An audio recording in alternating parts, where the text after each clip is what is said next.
Hey guys, it's Clay here. I'm just going to talk about some issues with Project One. Um, so you should have by now posted your drafts for Project 1A and at least the link to the welcome page of Project 1B. Those should be in your group. Like I said in an announcement, you could put those in the Project 1A, 1B channels. And feel free to look at whatever you want in there, but you are required for the peer review activity this week, which is also part of the grade for Project 1. You are required to read and review drafts for people in your group. So I've posted in each group a set of instructions, and take a look at those. The main thing I want to point out right now is that each group should coordinate efforts. You need to work together to figure out who's reading whose draft. Each draft needs to have 2 readers. And what I like you to do is post, your review for each draft in your group channel so I can see it and give you credit.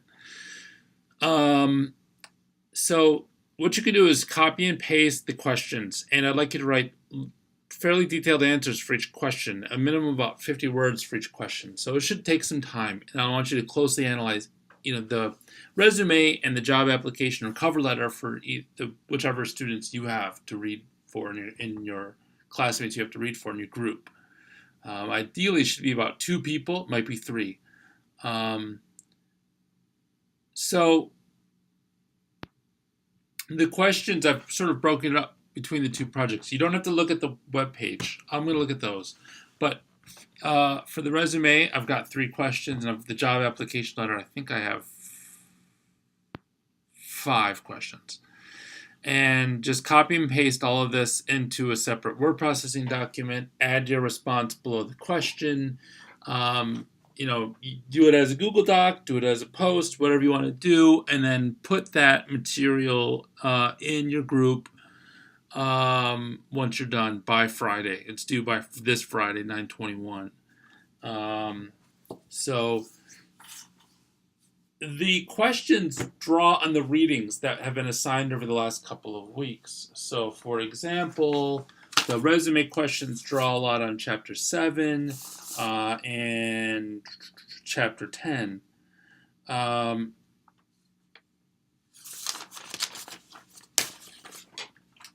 You will have to you might have to look at specific pages. I mentioned a couple pages in some of the questions for you to go back and look at.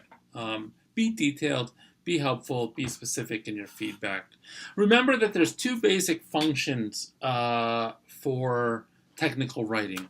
One is to help someone do something, and 2 is to motivate someone to change or to reinforce a principle or an idea. This assignment are great examples of technical writing because their function is to help someone make a decision on making a hire for an open position and to persuade someone that you are the ideal candidate. And they include lots of attention to visual design, which is often very important in technical documents. Visual design helps readers get through a text quickly and efficiently. And as the writer, you have the power to sort of control that flow of attention using the principles of proximity, align, repetition, and contrast in your document. That's all from Chapter 7. So I want you to pay attention to that stuff as you look at each other's documents. And so, for example, like this sample A-level resume, it's got a nice balance of white space and black space. It uses horizontal lines. It has an effective and consistent organization of headers and bullet points that allow the reader to quickly get through this and see, who is this person? Do I want to read the job application letter? It starts with the resume. Is this person someone worth looking at? If it is, then we go to the job application letter, and that's where you persuade the person to hire you. So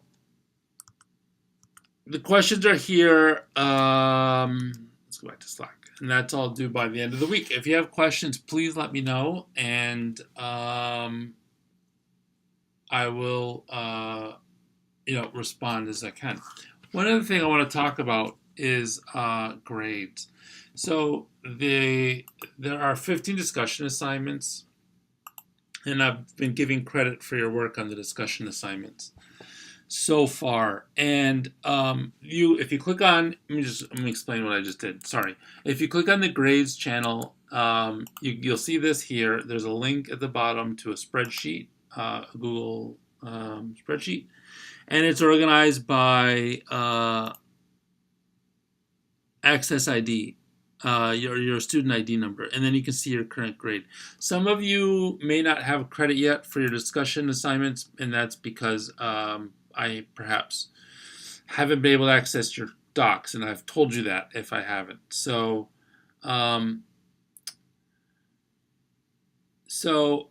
you could scroll over, see the score for the discussion assignments. Each one is worth up to 2 points because there's 15 and it's worth 30% of your grade total. So you'll be able to do that. I'll update this periodically. Let me know if you have any problems or questions with that. And that's available in grades. Anyway, good luck with everything, and I'll keep an eye on direct messages, which is a great way to reach me, or questions, or just comments in the Project One and channels or your groups. So anyway, good luck. Talk to you soon.